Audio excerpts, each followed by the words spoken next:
बात है तू सुबह फजर का बैठा है तो खाने वाल से और अब इशा की नमाज हो गई है, अब पहुंचा।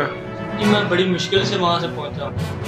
मैं जब 6:30 बजे राइट पहुँच गया था वहाँ पे, जब पीछे लिखा हुआ था नॉन स्टॉप गाड़ी, नॉन स्टॉप गाड़ी पीछे मैं बैठने लगा बस पे।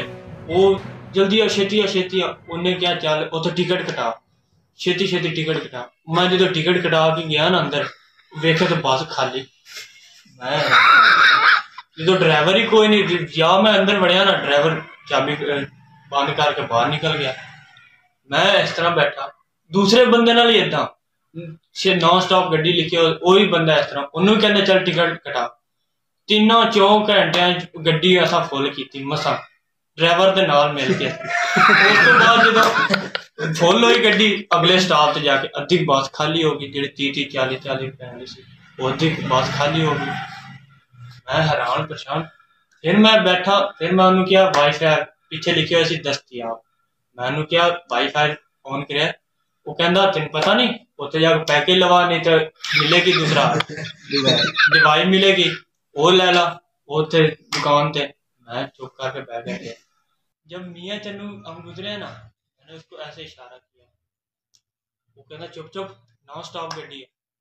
मैं उन्होंने गुस्सा हो गया। मैं थोड़ी देर बाद हर स्टॉप से गड्डी रोक दे, हूँ तुम कह रहे नॉन स्टॉप गड्डी है। फिर दूसरी बारी मैं किया, वो फिर वो कहना चुप करके बह जा।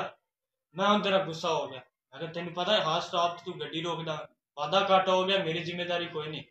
फिर वो चौका पैलियां वाली गड्डी उन्हें मोड़ ली, कोई इधर जावे कोई इधर जावे। एक बाबा जी ना वो इस साइड से चले गया, वो साइड से कुत्ती सोई उससे, कुत्ती ने बच्चे दिते सन। हाँ जी। अच्छा, वो उत्थे जाके कुत्ती उन्हें चिबड़ गई, मसे उनकी जान छिड़ाई।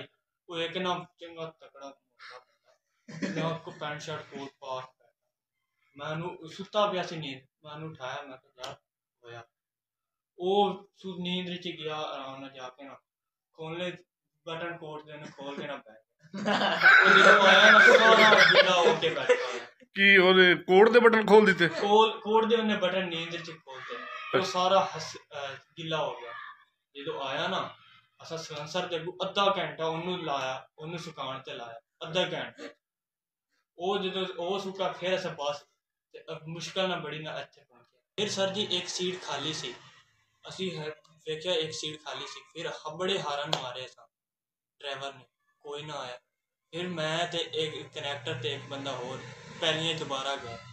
वो उच्ची एक बंदा बैठे उच्ची आवाज़ा लाई जाए, या नाम काट ला या जान काट ला या जान, उच्ची आवाज़ा लाई जाए।